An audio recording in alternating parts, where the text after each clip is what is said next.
Welcome to the Beyond the Vines podcast, where I interview local business owners in Sonoma County to highlight small business and grow our community.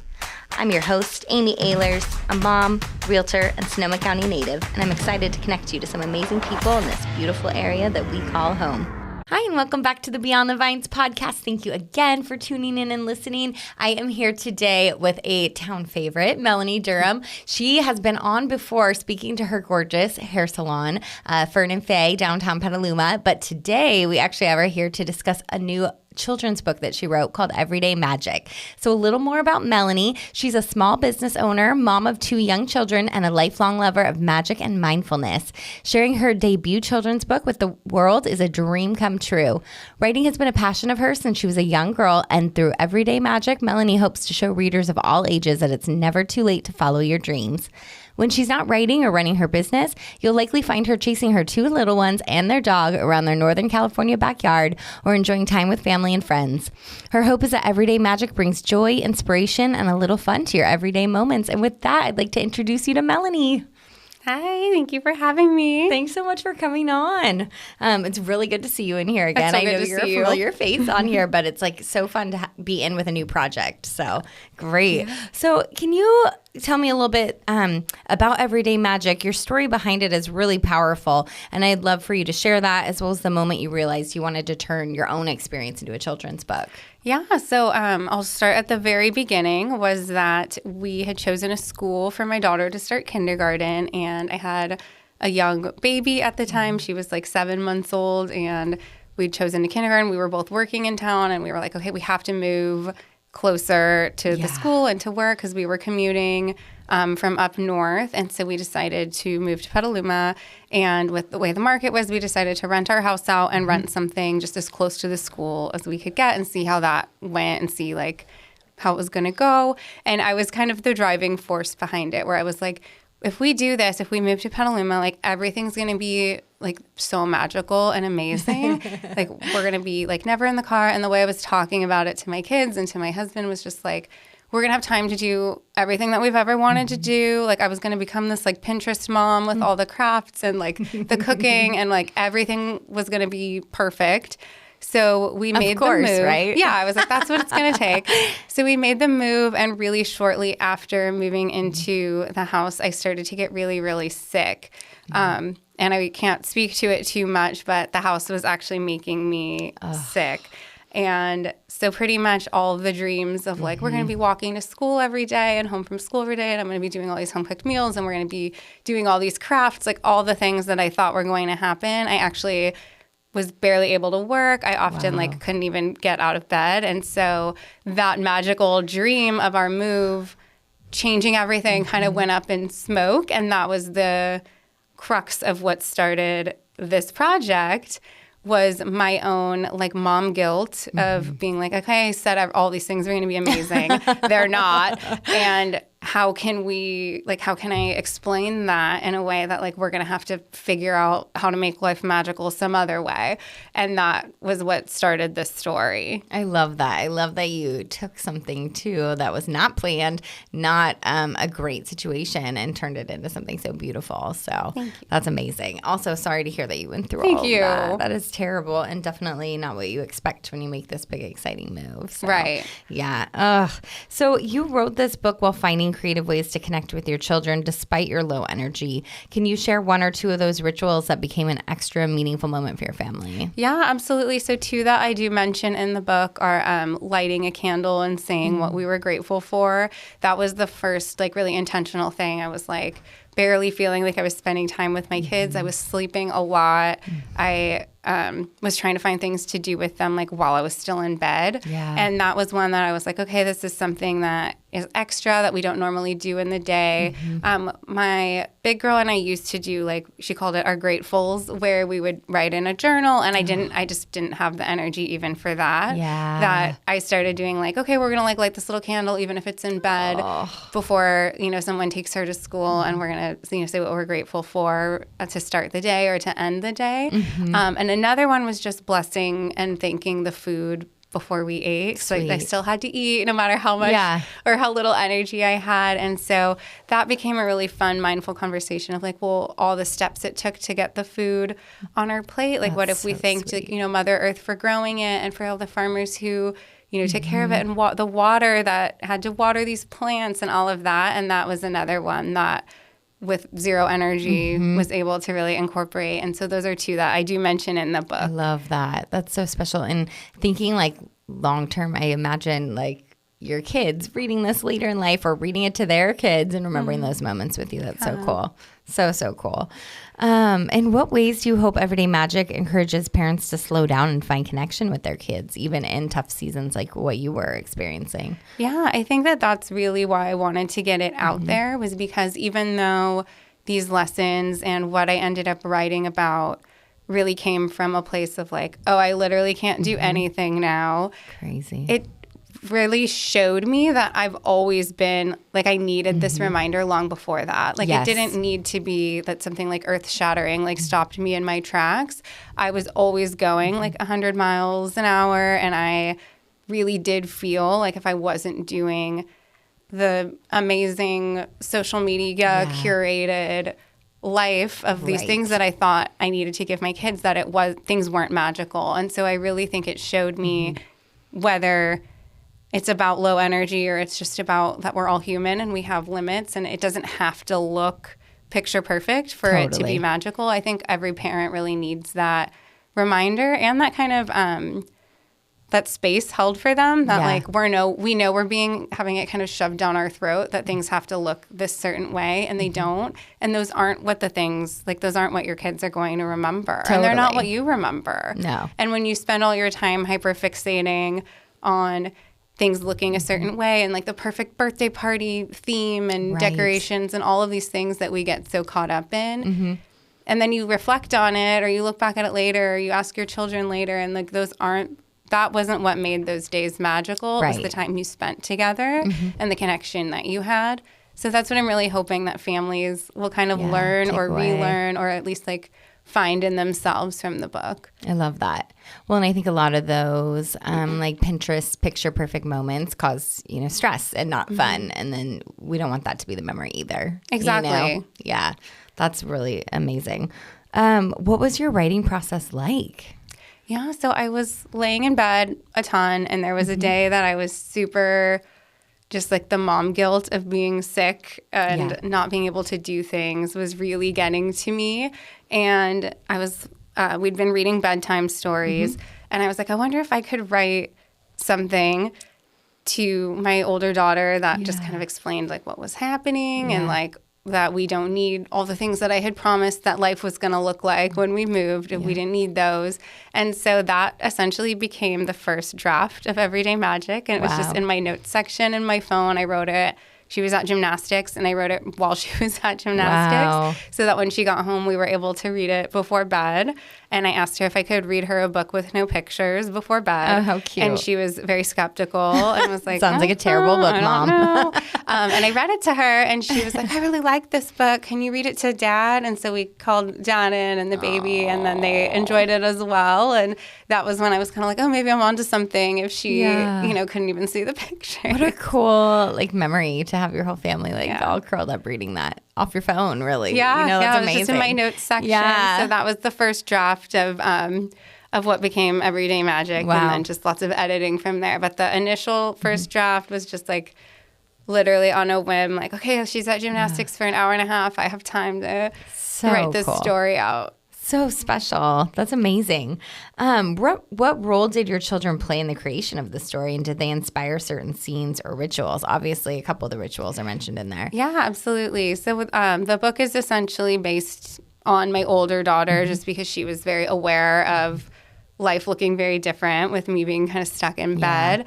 But also, I think it has been... oh, like, was your daughter bored a lot? And that's like what, because that is kind of the premise, is that the main character of the book, Edie, is bored a lot. Yep. And so this is a way that her mom shows her mindfulness. But it really didn't come from her being bored. It was more me feeling like guilty. And for me having to let go of what I thought made life magical and learn that we don't have to like wait for magic to show up and we don't have to look for it everywhere. It is something that we can create in just the everyday moments. So it was really inspired by me learning that myself and then wanting to pass that on to the girls. I love that so much. That's beautiful. Really beautiful. So how did you choose the character of Edie and what does she represent to you? I mean, obviously your older daughter. Yeah, so she's, especially in the drawing, she's based on my older daughter. She looks like my oldest daughter. That. And Edie was a name that I had tossed around for both of my daughters but couldn't go with. So that is why I chose it as kind of like a neutral point for both of them so that even though the drawing it looks like my older daughter, it really does represent both of them. Yeah. Oh, that's so And my dog's in there, too. I did have the dog in the book look like my dog. Oh, my gosh. That's so cool. I love that.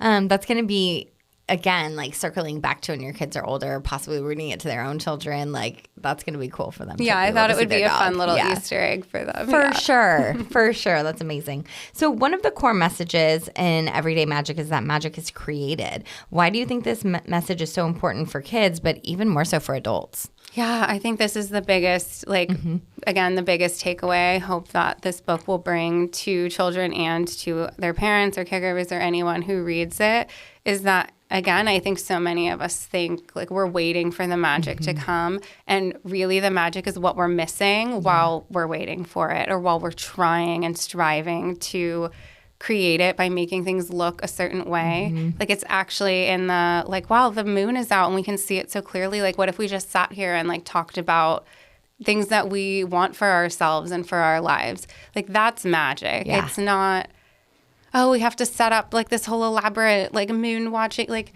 that's not it. It is what we're missing while we're trying to like wait for it to find us. I also think there is something in this, like, life is so fast-paced right now that we're kind of like, oh, well, it's going to come from this, it's going to come from that, it's going to come from this, and we're waiting to get our gratification from things when really none of those things ever give it to you because it is something that is within you, and you have to find the way to bring it out. And I really think that comes from just being present and in the moment. And sometimes if you slow yourself down and you just stop and you look around, it's like, oh, my God, this is magic. Like, everything that's happening around me right now, just that I'm, like, here on this earth at the same time as these people that I love. Like, that's magical. Absolutely. Even just existing. And so I think just if it invites people to take a moment to pause and to slow down and just look around them, I think they're going to realize, like, they're already creating all this magic and they just might not even be noticing it. Totally. So being more hyper aware of like being present in the moment essentially is its own magic. Yes. Yeah. I love that. I love that. There's such a gentle emphasis on mindfulness in your book. Was that intentional from the beginning or something that kind of emerged as you were writing it? It was definitely intentional from the beginning. It was something I was really struggling with at the time was being, mindful and present myself because all I could think of was like, oh, like, when I get out of bed, I'm going to do this and this and this, and really having to slow myself down and being mindful of like what magic is happening right now that I'm missing. And it really was some of these lessons and then being able to impart them onto my kids and now to, whoever reads the book. Totally. What did your husband think of it too? I'm throwing this out there.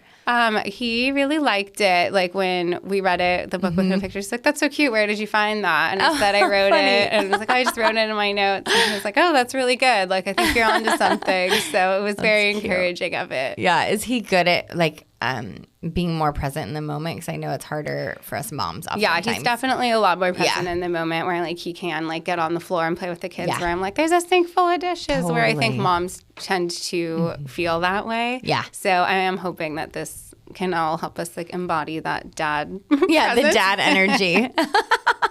I love that so much. So as a small business owner, what was the most surprising part of entering the world of publishing? Like it's a totally different realm for you. Yeah, I think everything about it was a big surprise.